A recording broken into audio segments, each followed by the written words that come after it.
Scott Taylor. We light this chalice for those who convinced us that it was safe to share our longings, for those who proved that not everyone will run from the weight of the pain we carry,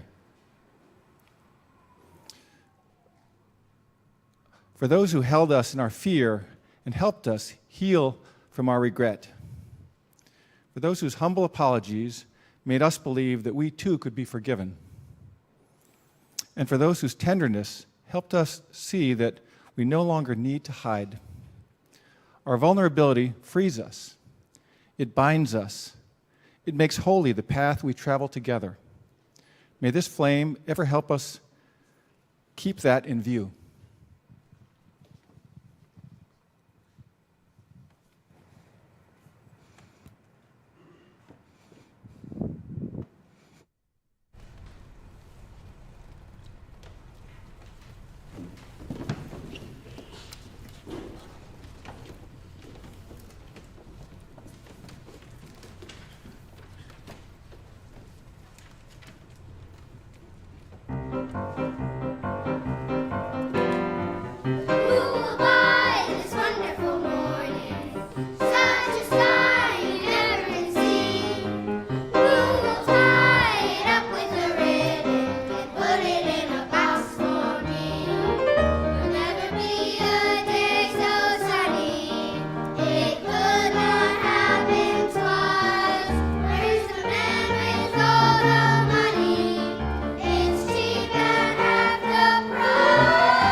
Good morning. Good morning, everybody, and welcome to worship this morning. I'm Reverend Karen Rasmussen, your affiliate minister, and I am so glad to see you both in the sanctuary and out there in Zoom and YouTube land. And hello up there to everybody in the balcony, too. We welcome you on this beautiful spring morning. Allergies aside, it is such a lift to our spirits to see all the trees and the flowers and the bushes all starting to bud. I am so excited to be getting out in my garden again. Whoever you are, and however you have arrived at this beloved place today, you are welcome here. Whoever you are and whomever you love, you are welcome here today. Our theme for this month is vulnerability, and we take a few seconds to think about our own vulnerability as we walk this path of life together. How are we vulnerable in our community and out into the world? Let's take a second to be just a smidge vulnerable together and turn and to greet our neighbor. Hi, choir members. Peace out, choir members.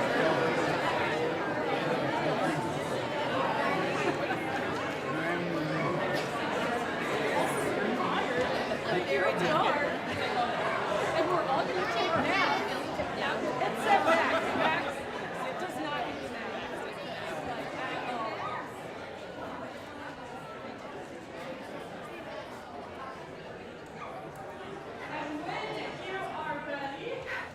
When all of the greetings, long hoped for, and hi guys, did you hear that? I got one last greeting right as I was trying to call us back together. They're like, hey, what's up, Reverend Nancy? Our opening hymn invites us all to raise our voices yet again with the amazing adult choir leading our way in a hymn I bet you have heard before. It is a perfect morning to sing. Morning has broken. Please rise in body or in spirit. The lyrics will be on the back wall.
Back in the February, I believe it was, of 2021, so 2 years ago, we asked a lot of our youth and children what they were doing to meet the moment of being in the, almost a year into the pandemic.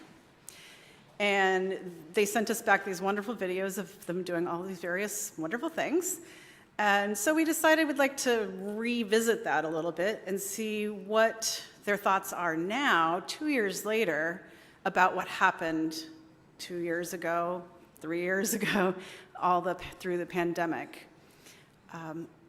I was impressed that there were such positive things. They all seemed to learn amazing things about themselves and about the world, and I hope you will consider them when you are thinking about making your own meaning about the pandemic.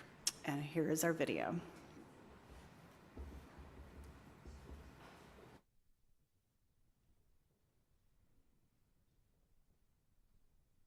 Right now I'm making my special wings. Right now I'm making the sauce. It's a mix of French Red Hot, buffalo wing sauce, mustard, and barbecue sauce. And right here is the air fryer.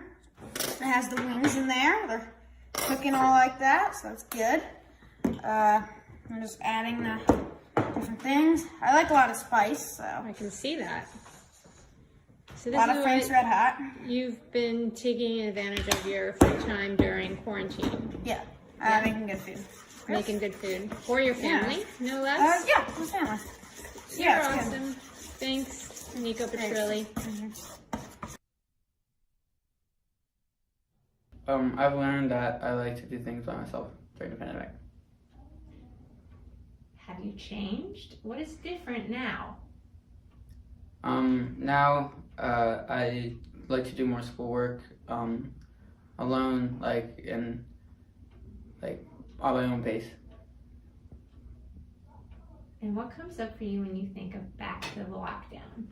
Yeah, I think of how we thought that it was just going to be 2 weeks, and it turned into 13 months of no school. I don't really remember the days that kind of blend together. Hi, I'm Leandro Petrilli, and I've been reading Harry Potter over the quarantine. Oh, and you thought this was the only book I read? I also read this book, and this book. Oh yeah, and this book too. Oh yeah, and I think that's all. Oh, never mind, there's more. This book, I almost forgot, and finally this book. I've had a good time. I learned that being home is not actually that bad. Because everyone else I know is like, ooh, I wasn't able to talk to my friends and do anything social. And I was like, it's not that bad as long as I can go on bike rides with my friends and do stuff online. I mean, I'm good. Okay, what is different for you now? Well, for me, not much is different, but for my dad, his job, he used to go all the way to an office every single day. And then once the pandemic hit and he stayed home, he realized that he didn't really need to be going to the office because he kind of went to the office to get on his computer and do stuff. So, for him, we learned that he can just stay home. And what comes up for you when you think about the lockdown?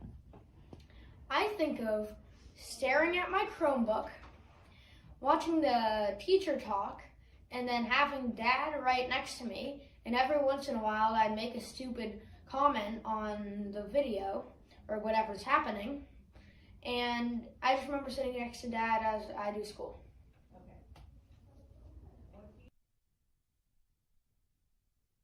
Hi, my name is Enzo, and one thing positive from the pandemic is my friends taught me how to play Dungeons and Dragons. My name is Enzo, I'm 14. When I think back to the pandemic, it was a little rough at first. I didn't really, have anything to do, but I started using Zoom to call my friends so we could stay connected and do things throughout the pandemic. And I think it really helped keep us together even though we couldn't see each other in person. We were still able to spend a lot of time together. During the pandemic, I've got a lot more time to be cooking in the kitchen, and I've cooked a few new things like fried dumplings, scallion pancakes, and oyakodon. It's an egg dish that I have for breakfast some days. To help other people during this time, we've been continuing our nonprofit To Be Well Fed, which serves tons of kids in DC meals for the weekends. A new tradition we started is a washoku blessing that Daddy says every night. And it goes kind of like this. Washoku. We are thankful for the people who worked to prepare this food. We hope we have done good deeds to deserve such wonderful food. We come to the table without anger so we can eat for spiritual and earthly well-being and continue our path toward enlightenment. Amen.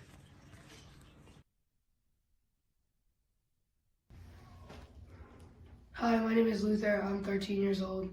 I spent the end of 5th grade and 6th grade in the pandemic, and I really learned a lot about myself.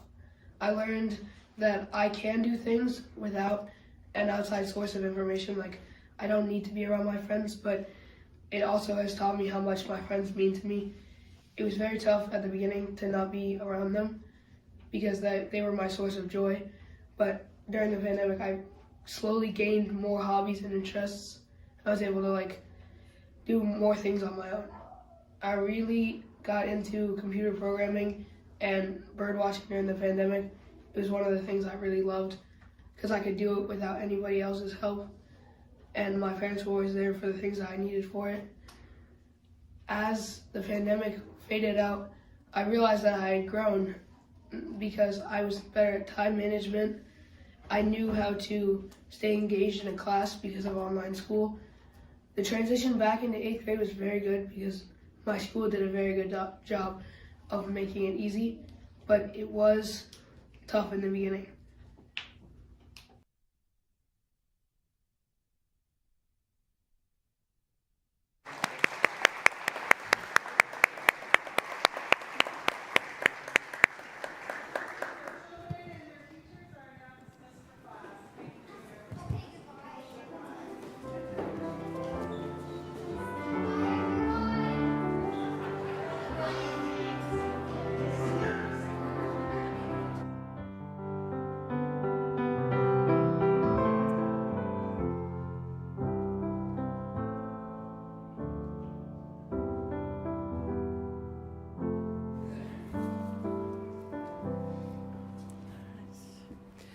Always we gather with the weight and the wonder of the world.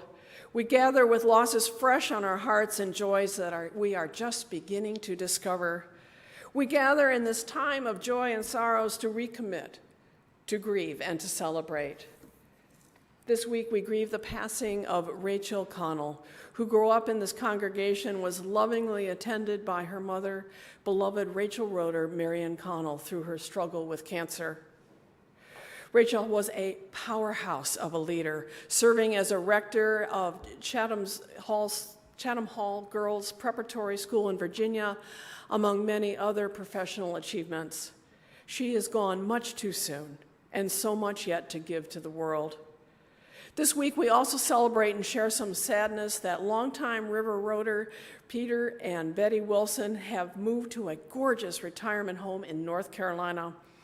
We will miss them so deeply and are grateful for the many years of friendship, fun, and food that we have shared. We invite you to light a candle at either one of the stations. For this and for so much more, we lift ourselves up in love and in grief and remembering.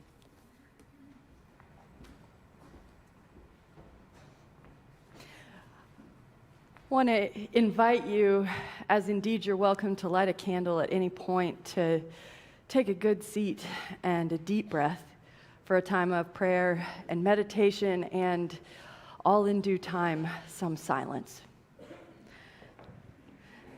Spirit of life and source of love, we gather once again in the presence of an elevating spirit so powerful we cannot wholly name it, cannot wrap our arms around it, nor claim it as ours alone, but must share it, a spirit which moves through these children and youth and young people who in the span of 2 years changed so much we could barely imagine the possibility of it.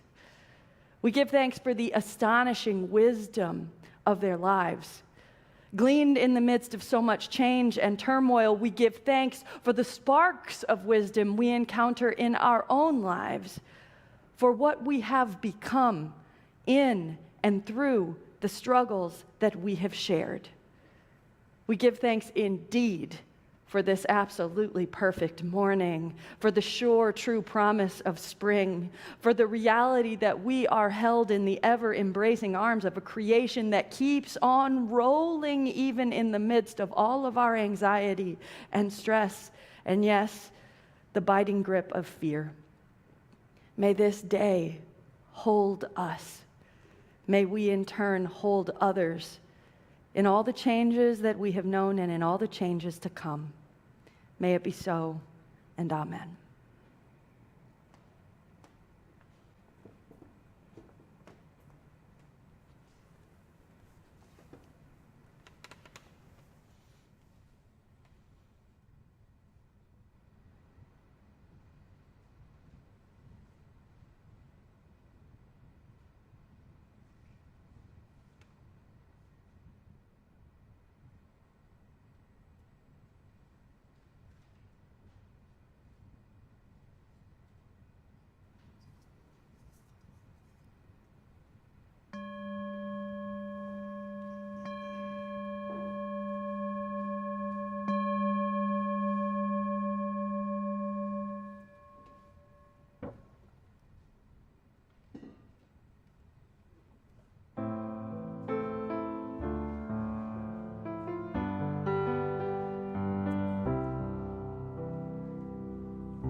We know, surely, at this stage in that time-honored tradition of the annual stewardship campaign, that places like this, they don't fund themselves purely on dreams, nor on music, nor on love, nor the words that we string together on Sunday morning to make meaning. Places like this fund themselves out of the dedication of the people who make it what it is. That dedication is ours to share in so many different ways. Yes, through the music and the words and the love and the service, that dedication takes shape in what we share here, and it takes shape in the generosity that we offer to one another. This morning, on the last official Sunday of the stewardship campaign, before we go to that next phase where we start calling people, you know that phase. This morning, we celebrate that our generosity lifts up not only our work here at River Road, but the work of our faith partners and community partners whose commitment extends so far beyond these doors, sharing the values that we hold dear in the world. I'm so honored for our stewardship moment this morning that my esteemed colleague, Reverend Dr. Evelina Huggins of Scotland AME Zion Church is here with us to share a little bit more about what it means to be in partnership with River Road and the fact that when we give to us all. Evelina?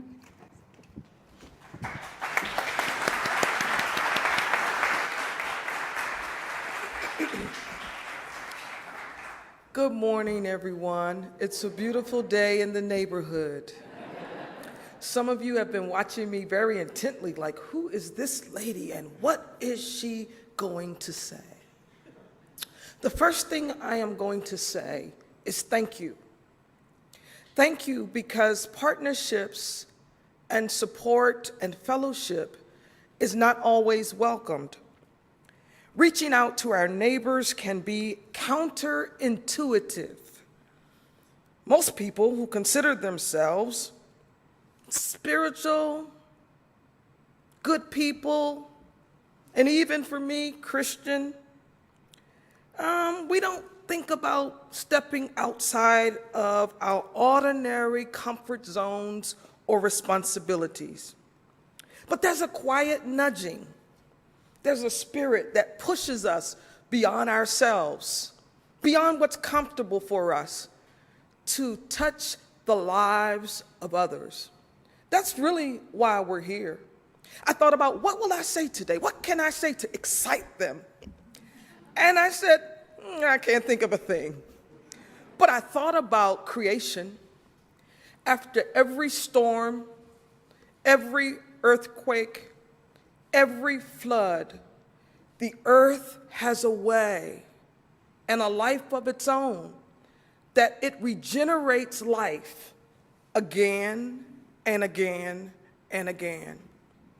Deserts, firestorms, drought, the earth has a way of regenerating itself, and life is born again and again. Well, I want to say to you this morning that this congregation has been a life force for our congregation. Who knew that we had neighbors who would embrace and help us? The work that you are doing is phenomenal, not only opening your space to us that we might continue to worship. In 2019, for those of you who have driven up and down Seven Locks Road, you know that a devastating flood came through and literally destroyed the foundation of that historic church. It was built in 1915 by slaves from the Scotland community. And so we were displaced and worshiping outdoors. And here comes a phone call. Hi, this is Nancy Ladd. And I'm going, am I supposed to know you? She says, we're your neighbors right up the street, and we'd like to know how can we partner with you. And at that time, I was just simply overwhelmed. I was not the pastor then. I am over every Black Methodist, we are Methodist, church in Maryland except the Eastern Shore. I'm their boss. And so when that happened to the church, my boss said, you need to go there so that we don't lose that church. And then that's how I became their pastor. But after hearing Pastor Ladd and just talking and then coming over to meet with her and some of the other staff, I've said to her again and again, we're going to take Mandy back with us. Mandy is coming with us, so I'm just warning you all now. But the partnership has been great, and most Sundays that you gather here, you don't realize what you're doing. You're giving our 80-year-olds and 90-year-olds a place to continue worshiping. We are in the process of rebuilding. Washington Gas started this week. Many of you know that the Glenstone Museum is partnering with us for technical assistance and other needs that we have. Mitchell Rails has been more than supportive of that congregation. It is a staple in this community. It's a part of this community's history. And you know what? You are too. You are too, because we would not be able to sustain ourselves had you not opened up your doors, your fellowship hall, and allow us to worship. And now, we're in the fireside room. So we already had fire, but we really have it now in the fireside room. And so we want to say to you, not just to Pastor Ladd and all of the staff here who's been more than gracious to us, but to you, it would not have been possible. We participated in your bazaar. I think I sold almost every piece of art that was on the breezeway. I wasn't going to let anybody pass by without getting some piece of art. And it was a great experience for our congregation, and you need to know that. You need to know that what you do is so vitally important. Because if you did not partner with us, we would be the isolated little African American community that worships to itself, stays to itself, when we are called to be neighbors. We're called to be in community. We're called to be partners. I believe his name was Nico. He started off by talking about it's his obligation to help others. He has a 501c, feeding people. Well, it's our obligation to help one another. And I think you have opened the eyes of our members. There's not a Sunday we come in here, people are like, good morning, Pastor, good morning, good morning. Just speaking and we speak back. It's a wonderful partnership. So I want to challenge you, because it's us now, but it may be someone later, and it inspires us. Hopefully next year this time, you will see a brand new sanctuary on Seven Locks Road. You will see the historic church preserved and the cemetery. There is a cemetery there. Many of the members, their families are buried on those grounds. And so you will see new life springing up after a storm. New life springing up. But in the interim, something has to nourish the new life. After an earthquake, lava pours out, seeds disperse from plants through the air, and they fall into the cracks of the devastated land. And those seeds germinate, and then the earth springs forth new life. River Road, you have been seeds for us. You have nurtured the cracks in our congregation. I'm getting a little emotional, so I've got to. Really, you have, and words are simply inadequate to say how much it means to us. That folk don't look like us, don't necessarily share our history, would say we are neighbors. If you hurt, we hurt. And so we're growing together. You're growing, we're growing. And soon, because of the seeds that you've planted in us and in our devastation, I believe, no, I know, new life is going to spring up. And so again, I want to say sincerely, thank you so, I hope I did, well, I don't know what I was supposed to do. I just want to say thank you. Thank you so, so much. Thank you. Thank you.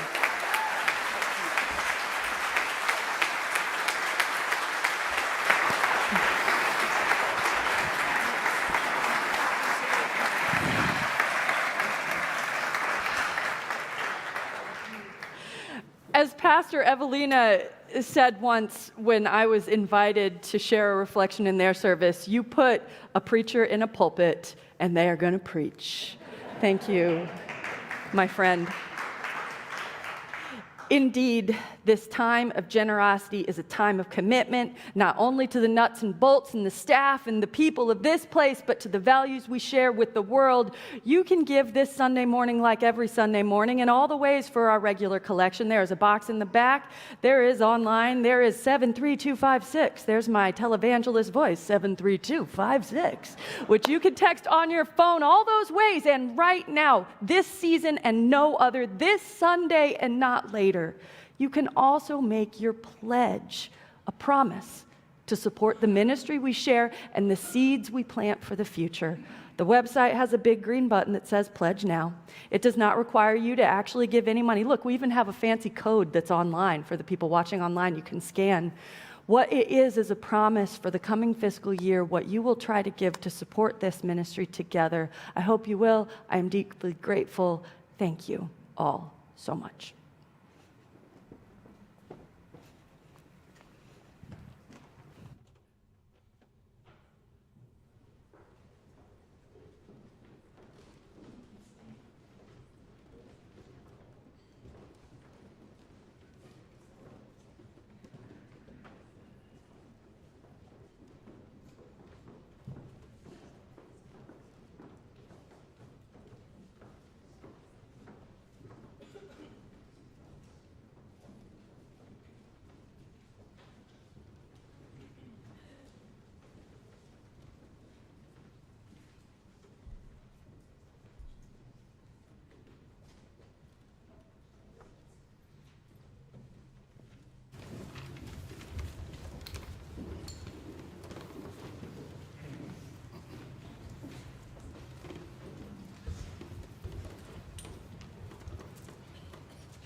What do you do when your grief is everyone's grief? What do you do when your cataclysm, your firestorm or flood, the event that changed everything, is everyone's cataclysm? What do you do about your own specific experience of a frightening or unpredictable world when literally everyone, everywhere, is afraid? In the fall of 2020, I jotted that first sentence in my journal. What do you do when your grief is everyone's grief?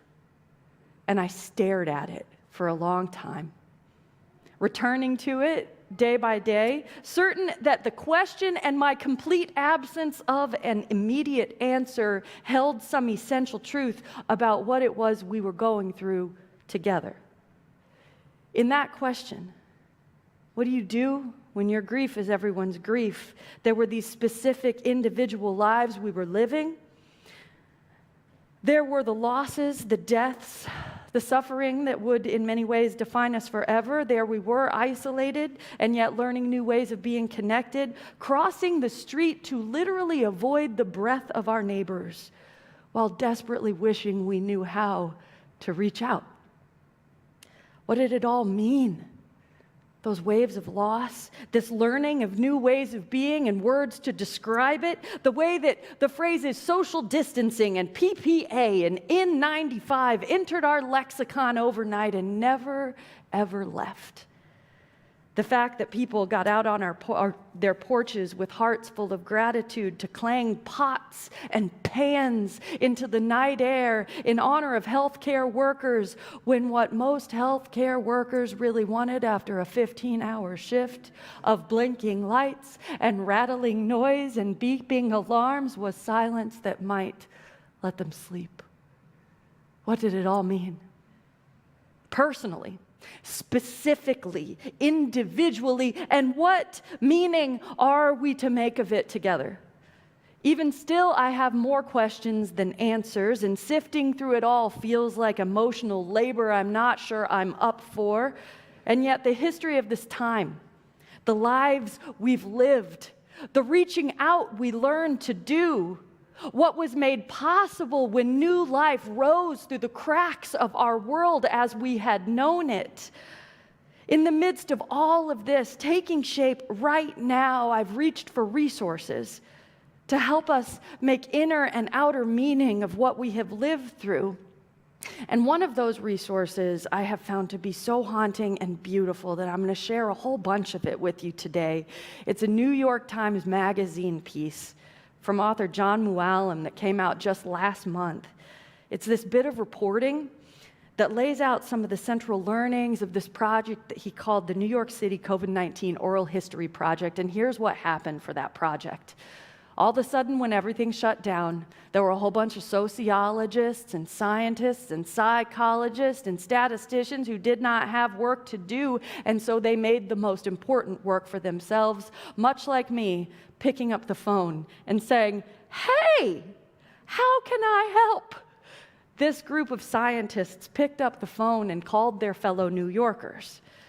They interviewed over 200 regular New Yorkers over the span of 3 years to create a clear and living document of their personal experiences of our collective grief. The researchers conducted 3 separate waves of interviews with the same 200 people. They tracked what Muallim has called the smearing of time that we collectively shared, and the consistent effort of each individual to seek something that felt like anything at all resembling normal. They invited the personal stories. They made collective meaning. And so in that New York City COVID-19 archive, we hear about a father in April 2020 who suspects we'll all be back at it in 2 weeks. And in the background of another interview in that same household a few months later, we hear the voice of a child screaming just off camera, "I want homework!" As if to telegraph in that archive for the generations to come just what it felt like to have no anchor, to sink down into the earth beneath our feet while time slipped away. In the archive, we hear of a paramedic speak of what it was like to get called out on 13 cardiac arrests in a single day and think surely this cannot happen again, until when she is interviewed later, she reveals that it happened 12 days in a row. We hear people in real time shifting in a remembered confusion from the moment when masking for a healthy person not wearing scrubs felt selfish, to the moment a matter of weeks later when masking became one of the only ways we could safely express our mutual care for each other's survival. You hear again and again how the story kept changing. The meanings of things kept changing. Few of us knew what part we were playing in the narrative, or who was to blame, or where it was headed, or if there was any redemption at all to be found in this tale with no structure, no shape, no indication of its direction. Some of us were too grief-stricken and too confused to tell any stories at all. But here's the thing. We human beings, we are adapted in this world to do one thing extraordinarily well. Namely, we are designed to be storytellers. The cutting edge of brain science points to the fact that this singular skill, more than anything else, the ability to elaborate stories about ourselves and to make meaning from those stories, is the most fundamentally distinguishing characteristic of being an actual human being. Stories and compassion, said the ecologist Barry Lopez, are the only thing that holds us together. And in his work on the COVID-19 Oral History Project, John Mooallem captures some of the central tension of this time, this late pandemic morass we are in. He writes of it more clearly than I've seen anyone else do when he says that right now, in this moment, right now, with respect to so much we have been through in the last few years, we as a society are a collection of anecdotes without a narrative. We are a collection of experiences that have not yet been metabolized into a story, which leaves us, he says, awash in an onslaught of narrative repair. Normal life, normal grieving, normal loss, all of it, while trying to put together a normal that will not ever be normal again in real time. The subconscious labor of this, the labor of trying to know what story we lived and what story we are telling and where in fact our lives are going, the emotional labor of it is so much. And so we are living in the space between the event and the story we construct about the event. We are living in the space between the trauma and the meaning we make out of that trauma. That is where we are right now as a society, and it brings with it a kind of low-grade fever of anxiety and ontological insecurity, as the nerds might say, which creates in us an inability to believe in the basic reliability of our surroundings. I am going to tell you a nerdy story just because I like it, which is that I was blabbing about this sermon in my house this week, and my son, who is 9, listened to me talk about this, and he said, "What exactly is the problem with existential angst?" To which I said, "Josiah, what do you think the word existential means?" And he proceeded to give an amazing definition centered around the question, what would happen if the sun were to explode? I'm just saying, we live in a time where even a 9-year-old can talk about existential angst. The underpinnings of our world feel uncertain.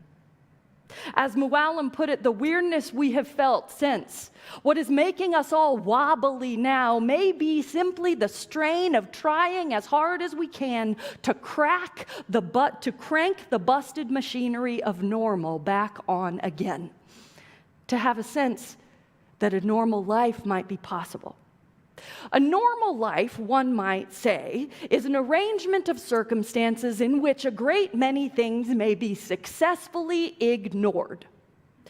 To embrace the reporter's cliche, New Yorkers want a slice of pizza and can expect that it is no big deal to walk to a nearby corner and buy one. An entire system has to work in order for that normal operation to happen. From wheat field to gas pump to labor chain to water supply, it all has to happen. What feels normal in times, what feels like nothing at all, is in fact an action that rests on a chain of sometimes tenuous reactions. And when we face real collective disasters like we have together, the ability to ignore the vulnerability of the chain is interrupted. And we are left to live in the space between the story we told ourselves about how reliable the world was and how easy it would always be to buy toilet paper. The space between the story we tell ourselves about all that we can rely on and expect and the new story of adaptation and resilience, which is not fully written yet, that is the space we live in, and it is an exhausting space. The thing that scholars and historians and sociologists can agree on about the pandemic right now, and frankly just about the only thing, is that a lesson which has been generated and learned in great pain for generations before, and by the most at-risk people in every generation of every age, the great lesson of it all is that the general desire to normalize things is extremely powerful. Emotionally, cognitively, sociologically, we have a profound need to return to a space where most things can be safely ignored, and our lives will not be contingent upon our continued vigilance. Our story cannot be one of alert and retreat forever. It is too exhausting. The story has to change. If not the events themselves, then the meaning we choose to make of them. I read once that if you are telling the exact same story about a foundational trauma in your life in the exact same way over and over and over again, that usually means you have not fully dealt with the trauma. If you are really making meaning out of it, what you have experienced, what we have experienced, the meaning of the story will change. The way you tell it will change. Your part in it will change. The whole thing must evolve as you evolve. The story of our lives keeps getting told, but it must change with us as we go and as we grow. And so to understand this time, to get out of the persistent wobbliness of living between the experience and the meaning we make of the experience, is to acknowledge this time. That's why we made this great big ginormous timeline on the back wall of our sanctuary, to give form and shape and substance to the experiences that already feel like they slip away before we have fully processed the meaning of them. To understand this time is to put these experiences together in one place so we can see that we are not telling one story but many overlapping stories, all still being authored, all changing as we change. As Liza Oliveira recently put it, you are not a before and after story. You are a fluid, multi-layered, ever-changing spirit. You do not need to prove that you have made it to some other side. You can just be you right now. Just you now. Informed by and evolving with all that you have been through, alongside others who are committed to the same. As we reach toward normal, we understand that normal only exists as a product of our interconnection, and healing only comes when we heal together and build resilience for the stories that none of us have dared to imagine yet. What do you do when your grief is everyone's grief? You pay attention to it, for yourself and for each other. You let the way you speak of that grief change, even as you are changed. You share the story and experience of grief and find the universal that has always lived inside the particular. And together, we try with everything we have to heal enough of our broken narrative that we can make our way toward 1,000 new normals with space for all of us to be the fluid, multi-layered, still grieving, in between and sometimes confused version of ourselves that we are right now.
Everything we do because we choose to create it together.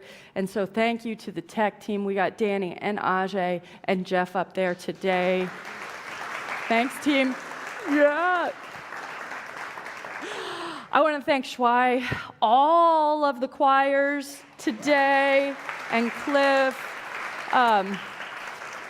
Steve, who, by the way, is here as a member of our board, showing you that, like, the board is real and they're doing hard work and they're in it with you. Thank you, Steve, Reverend Karin, and Reverend Dr. Evelina Huggins. What a gift to have her here with us today.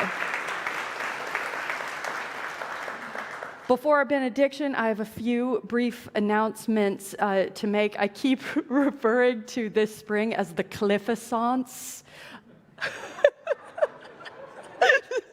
It's like a renaissance, but for Cliff, you see, because there's so many amazing things happening this spring. We will be getting on a bus and going to New York City on Memorial Day for a large-scale performance of Cliff's Requiem at Carnegie Hall. You can sign up. There will be information in the newsletter about how you can get on board the magic school bus of the Cliffissance and join us at Carnegie Hall. And we'll also be performing on May 21st, the entire Requiem right here at River Road. It's also the season to sign up for the River Road Retreat, which will be near to home at Seneca Creek State Park. The whole retreat committee is working hard on programming and also on the opportunities that are not programmed so that you can be there just to be and enjoy some good meals, some great company. It is an all-ages, family-friendly retreat, so we encourage you to get on board that school bus too? I don't know what I'm saying, Diana. Anyway, all that is afoot. The spring is going to be really exciting, and we also want you to take note of the first Sunday in June when we will have our congregational annual meeting. There'll be all sorts of small conversations leading up to that, so please check the newsletter. Our governance is an expression of our values as well. And finally, as we prepare to take this light we have kindled out into the waiting world, may you go then to be who you already are. You are the beloved and precious children of everything that is sacred in this world and a great many things beyond it. And the joy and the justice, the goodness and mercy, the power and possibility of the Spirit are at loose in you and through you in the world. So go then to be who you already are, and may you be abundantly blessed. And I forgot 2 things. I want to give praise to the Animal Ministry for the amazing concert we just had last week, which was so gorgeous. Thank you, Tanya.